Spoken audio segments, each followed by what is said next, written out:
Who is going to win the 2025 Women's Money in the Bank? Let's speculate. I'm Brandon, and this is Wrestling Talk. So originally I was just going to do a top 5 list similar to what I did for the Men's Money in the Bank video, but at the time of recording, the Women's Money in the Bank lineup is already halfway filled. Currently, you have Rhea Ripley, Roxanne Perez, and Alexa Bliss. So for this video, I'm going to do 2 things. First, I'm going to predict who the remaining 3 participants are going to be, and then I'm going to power rank all 6. So let's get started. Not sure when this video is going to come out, but at the time of recording, there is a match scheduled for SmackDown, Julia versus Charlotte Flair versus Zelina Vega. I feel like Julia is going to win that match. I don't see WWE putting Charlotte Flair in a Money in the Bank ladder match, nor do I think Charlotte really needs the Money in the Bank briefcase. They're currently setting up a story between Charlotte and Alexa, whereas for Julia, this is her debut match on SmackDown, so I feel like they're going to want to make a big thing out of it, meaning she wins and goes into the Money in the Bank match. Honestly, I would just be more excited to see Julia in that spot too, so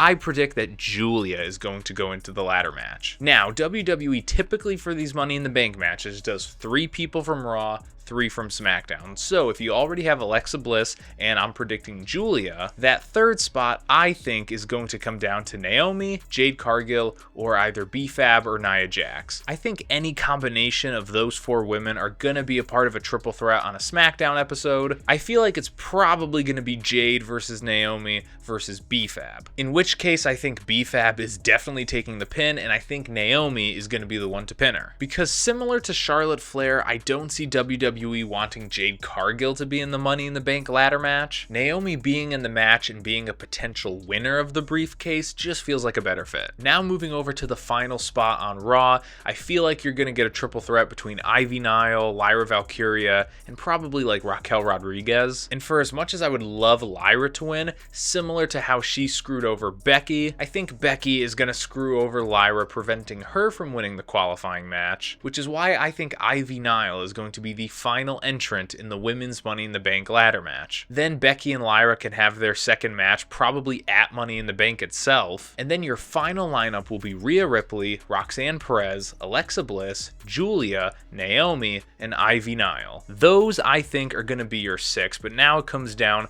to who's actually going to win the thing. Let's power rank. Coming in at number 6, Nile. I think being in this ladder match is going to be a huge opportunity for her, but she has less than 0% chance of winning. I don't even think I need to explain beyond that. It's just not going to happen. Moving on to number 5, I got Julia. Don't get me wrong, I would pop huge if Julia won this thing. I just don't see it happening. I don't think she's been established enough on the main roster for her to pull out this big win immediately after debuting. She wasn't in NXT a long time, but she made a huge impression, so it stands to reason that she's gonna do the same on the main roster, but she just moved over to SmackDown. And given how WWE is very slow to capitalize on popular talent, just look at LA Knight and Karrion Kross, I don't see Julia winning the Money in the Bank briefcase, basically cementing a world title win at some point within the next year. Because that's the whole thing with the Money in the Bank briefcase. Whoever wins needs to be someone who you could believably see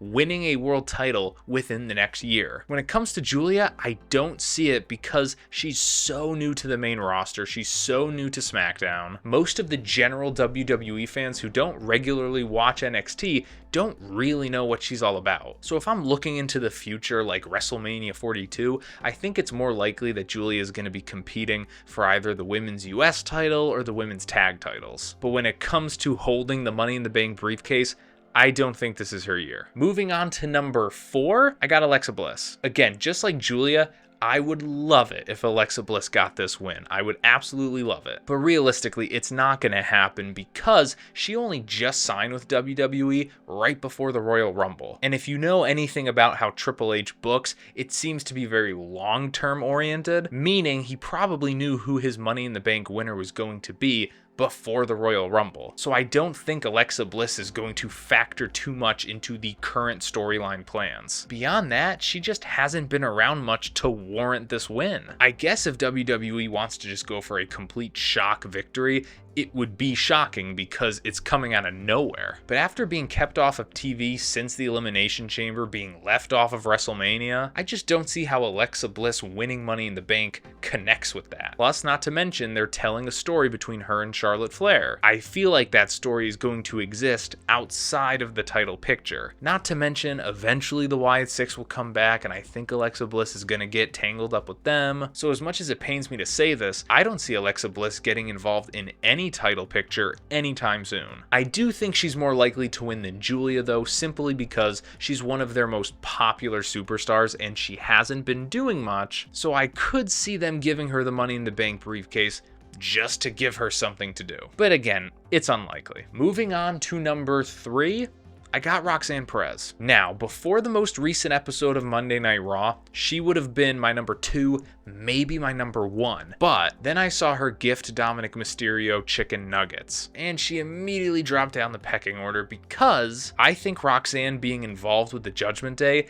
is going to be the main storyline for her for the foreseeable future. And that storyline doesn't need to involve the Money in the Bank briefcase at all. That storyline with those characters is going to be popular enough to where they can just go off to the races. Especially once Liv comes back, it is going to be super enjoyable TV. But because of that, I don't see Roxanne winning the Money in the Bank briefcase, and similar to Julia, I don't think WWE thinks that Roxanne is ready to win a world title within the next year. Looking forward to WrestleMania 42, I can see Roxanne going after the women's IC title, the women's tag titles, maybe just having a one-on-one match with Liv Morgan. But when it comes to her running around with the Money in the Bank briefcase, I don't think this is her year, but I do think she's going to win it at some point. Moving on to number 2, Rhea Ripley. A lot of you probably hate how high she is on this list, but when you look at the landscape, it's very possible that she's going to win. But I'll say this, Rhea Ripley is the least compelling option to win the 2025 Women's Money in the Bank. She just doesn't need it. All she needs to do is go up to Adam Pearce or Io Sky and ask for a rematch and she'll get it. Not to mention these days, the superstars who win the Money in the Bank briefcase are typically more opportunistic in nature, meaning they'll seize the opportunity to cash in on a beaten champion. That's not Rhea Ripley. If Io Sky has a match against Roxanne Perez and beats her, but is looking a bit hurt afterwards, Rhea Ripley rushing to the ring and cashing in on her feels so out of character. From a business standpoint, I think it makes sense. Money in the Bank, I could see the merch now. But if you ask me, I think Rhea is only in the match to help sell the match. Because when you throw in a lot of mid-carders and newcomers like Roxanne Perez, Julia, Ivy Nile, having Rhea Ripley's star power is going to do nothing but elevate the match. But fingers crossed she doesn't actually win it. Moving on to number 1, of course, Naomi. This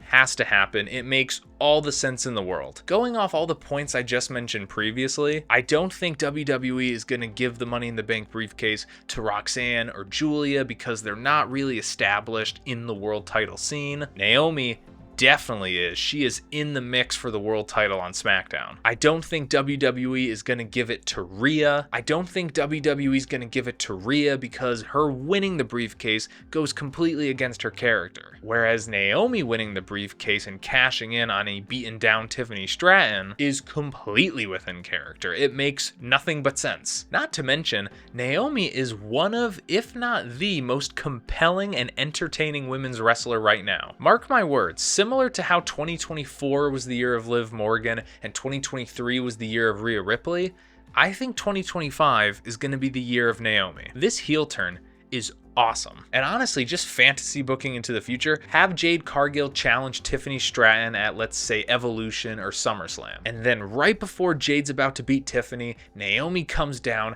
cashes in her briefcase, prevents Jade from winning her first ever world title, and now we have a heel champion in Naomi who can take us through the rest of the year. And then, if we're really fantasy booking till WrestleMania 42, have Bianca Belair be the one to dethrone Naomi, then have Jade Cargill win the Royal Rumble, which I think is definitely going to happen at some point, and boom, now you can have a dream match between Jade Cargill and Bianca Belair at WrestleMania for a world title. The only problem with this fantasy booking is it kind of leaves Naomi off of the Mania card, but she could go after the US title at that point. But anyway, all of that is only possible if Naomi wins the Money in the Bank this year, and I think it's gonna happen. She just seems like the perfect candidate. And it also makes sense for the men's division too, because Naomi can have a briefcase on SmackDown, and then someone like a Seth Rollins or a Sami Zayn or a Braun Breaker can have the briefcase on Raw. I know originally I said Drew McIntyre was gonna win the briefcase. I've dropped that. I think it's gonna be one of the guys on Raw at this point. But that's it. Who do you think is gonna win the 2025 Women's Money in the Bank?